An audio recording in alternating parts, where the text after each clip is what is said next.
कभी ऐसा सुना है कि जो इंसान पूरी जिंदगी रहस्य सुलझाता रहा, उसकी अपनी मौत ही एक सबसे बड़ा रहस्य बन जाए? आज हम बात कर रहे हैं गौरव तिवारी की, जो भारत के सबसे जाने माने पैरानॉर्मल इन्वेस्टिगेटर्स में से एक थे। जी हाँ, उनका काम ही था रहस्य सुलझाना।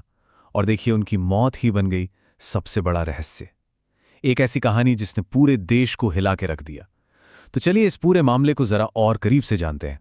चलिए चलते हैं 7 जुलाई 2016 की उस सुबह में।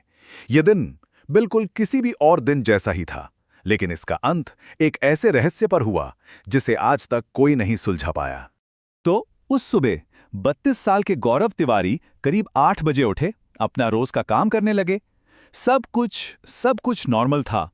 फिर करीब 11 बजे वो नहाने के लिए बाथरूम में गए और बस कुछ ही देर बाद बाथरूम से एक जोर की आवाज आई, एक धम की आवाज। जब परिवार वाले अंदर गए तो उन्होंने गौरव को फर्श पर बेहोश पाया। उन्हें फौरन अस्पताल ले जाया गया, लेकिन तब तक बहुत देर हो चुकी थी।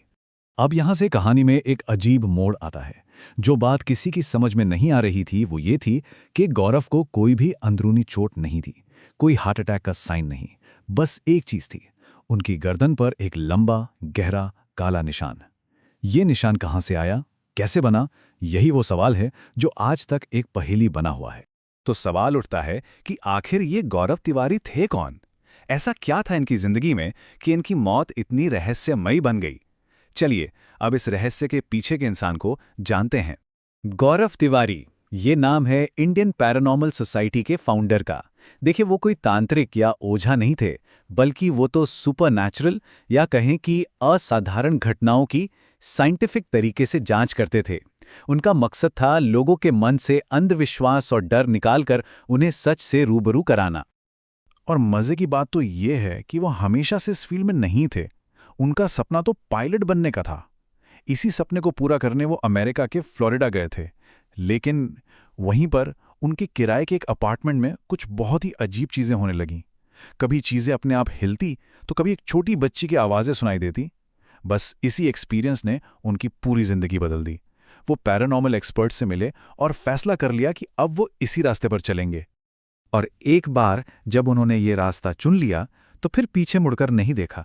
अपनी मेहनत और लगन से उन्होंने, सोचिए जरा, 6,000 से भी ज्यादा ऐसी जगहों की जांच की जिन्हें भूतियां माना जाता था।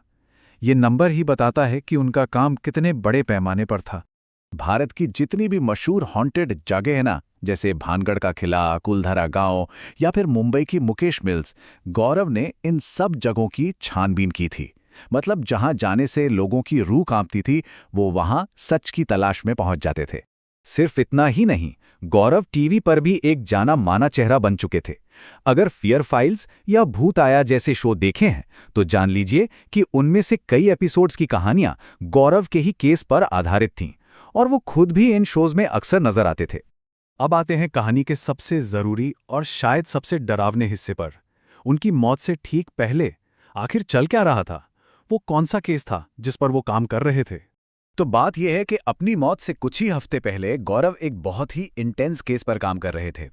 एक ऐसा केस जहां उनके डिवाइसेस के मुताबिक एक दो नहीं बल्कि 12 अलग अलग आत्माओं की मौजूदगी थी। ये केस उनके लिए एक बहुत बड़ी चुनौती बन गया था।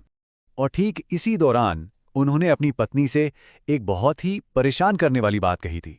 उन्होंने कहा, एक नेगेटिव फोर्स, एक नकारात्मक शक्ति मेरा पीछा कर रही है। वो मुझे अपनी तरफ खींचने की कोशिश कर रही है। जरा सोचिए, उनकी मौत के बाद ये शब्द कितने ज्यादा भयानक लगते होंगे। तो जब गौरव की मौत हुई तो पुलिस, मीडिया और लोगों के बीच 3 अलग अलग थ्योरीज घूमने लगी। लेकिन प्रॉब्लम यह थी कि कोई भी थ्योरी पूरी तरह से फिट नहीं बैठ रही थी। हर थ्योरी में कुछ ना कुछ अधूरापन था। चलिए एक एक करके इन तीनों थ्योरीज को देखते हैं। तो पहली थ्योरी थी पुलिस की, जो कह रही थी कि यह सुसाइड का मामला है। क्यों? क्योंकि घर में जोर जबरदस्ती का कोई निशान नहीं था। दूसरी थियरी जो लोगों के बीच चल रही थी वो थी मर्डर की, और इसकी वजह थी वो अजीब सा काला निशान उनकी गर्दन पर। और फिर आई तीसरी थियरी, एक पैरानॉर्मल अटैक की। ये थ्योरी सीधे सीधे उनके आखिरी केस और उनकी पत्नी से कही गई उस बात से जुड़ी थी। आज इतने साल गुजर चुके हैं, लेकिन ये केस आज भी वहीं खड़ा है। एक अनसुलझी पहेली, एक ऐसा रहस्य जो शायद अब कभी हल ही ना हो पाए। कैसी विडंबनाएं है ना। वो इंसान जिसने अपनी पूरी जिंदगी दूसरों के लिए अनदेखी दुनिया के रहस्य सुलझाने में लगा दी, वो खुद अपने पीछे एक ऐसा सवाल छोड़ गया जिसका जवाब किसी के पास नहीं है। उनकी मौत आज भी एक मिस्ट्री है। वो पूरी जिंदगी अंधेरे में जवाब तलाशते रहे। क्या पता आखिर में उस अंधेरे ने ही उन्हें अपना जवाब दे दिया हो। ये एक ऐसा सवाल है जो शायद हमेशा हमारे जहन में गूंजता रहेगा।